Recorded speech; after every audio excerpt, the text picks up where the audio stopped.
a third win of the season against Bromsgrove. Just firstly, give me your overall assessment of what you saw tonight. Terrific first half performance. I thought we were on the front foot from the get-go. Played with intensity and high tempo. We were on to the second balls in midfield, landing on a lot of stuff. Turn them round, counter-attack with good pace. And the honey on top of your toast was obviously Sween's getting a couple of goals. He had one chalked off, which was an absolute stunner, dipping volley. Be interesting to see if he's offside, but the other two finishes were crisp, good finishes, clever lob. The second one was a good lob, and he was a real threat. He was a menace. He was down the sides of people. He was challenging for everything that we were playing forward, getting us up the pitch, getting all the things, linking with people.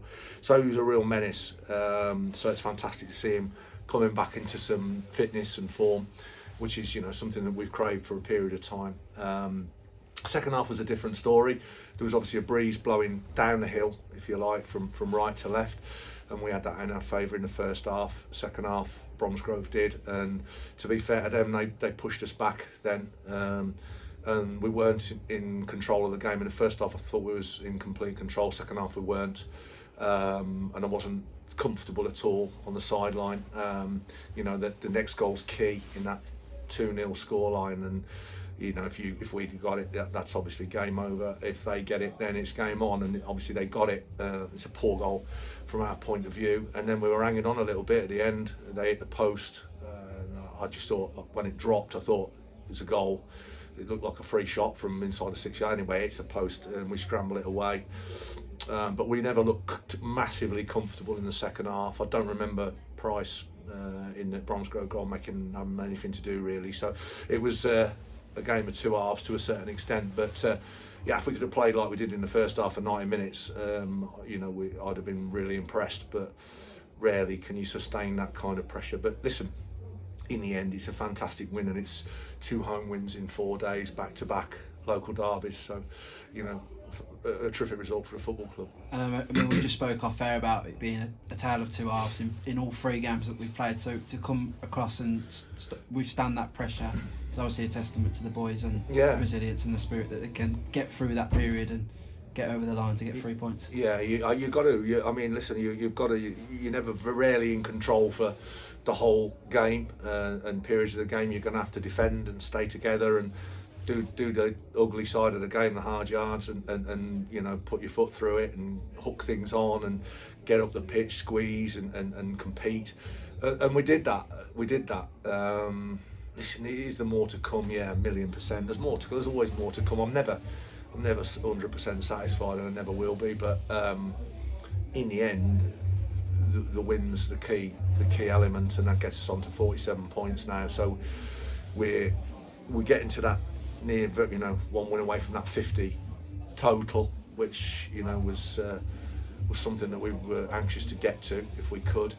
I don't know what the cut-off's going to be down the bottom, but we managed to stretch our distance between us and the bottom 4. Now, we have to try and use this momentum to kick on and see if we can finish as high as we possibly can. And you spoke about momentum. Obviously, it's 5 wins here now at Lime Meadow, so you're just starting to build nicely and keep that good feel factor, I suppose, at home in front of the supporters, and try and keep it rolling on now. Yeah, if we can. I mean, our next, obviously, we go to Stamford on Saturday, which is a tough game. I think they're 6th, and they're always a really real tough game against Stamford. A well organised, well drilled, big, strong, powerful side. So that's going to be a real test. And then for our whatever it is game this month at home, we'll obviously welcome Kettering here a week tonight, which is they're chasing the championship. So we've got some tough games coming up. But listen, after the Bedford and Kettering away game, which was, let's be honest, there was nothing in them games at all, and we found ourselves on the wrong side of a 1-goal scoreline, and we've managed to get ourselves on the right side of 2 1-goal scorelines. So that's, as you say, testament to the boys' character, that they've bounced back and found it within them to do that. So I'm really pleased with them. Proud of the way that they're conducting themselves. on a weekly basis. Every day I see them, I'm impressed with them. I enjoy watching them. So it was a great result for us, and we'll prepare now and kick on and travel to Stamford and try and get a result. And as you mentioned, you got Stamford next. Obviously, it's one of the last two long journeys that we've got for the season. So what do you sort of want to see from you boys? Just keep building, keep doing what we've done over the last couple of games. Yeah, I mean, listen, football's it's an horrible game at times, and you've got to get in the trenches and fight. And sometimes when you play really, really well, and it's you just feel like everything clicks into gear. But how often does that happen? Don't you have to tough it out? And the last two games have been exactly that. We've had to tough it out. Redditch came here and made a lot of scrap of it, and so have Bromsgrove. And they're two good clubs. So we're pleased with the W. There's no doubt about that. But I want us to go there and listen. We've got to play as well, and get the ball and play a little bit if we can. But what we will have to do on Saturday is stand up to physicality. And listen, we've got some big boys. We've got enough physicality in our ranks to be able to be competitive. So listen, we're going to play our game and see where it takes us. But right now, it's a hell of a bounce back. We were back-to-back defeats for the first time since I've been here, and we've responded with back-to-back wins. So that's testament to the boys' character. And just finally, touched on a bit of a squad update. You've brought in two players. Jonathan and Gandu got on the pitch tonight. What do you sort of make of his performance, and what does Marvellous bring you as well? Yeah, Marv. Well, I took Marv into to Redditch. There's a few people looking at him in the summer, and we managed to get hold of him, and he sort of started on the bench for us at Redditch, and then got in the side and did really well.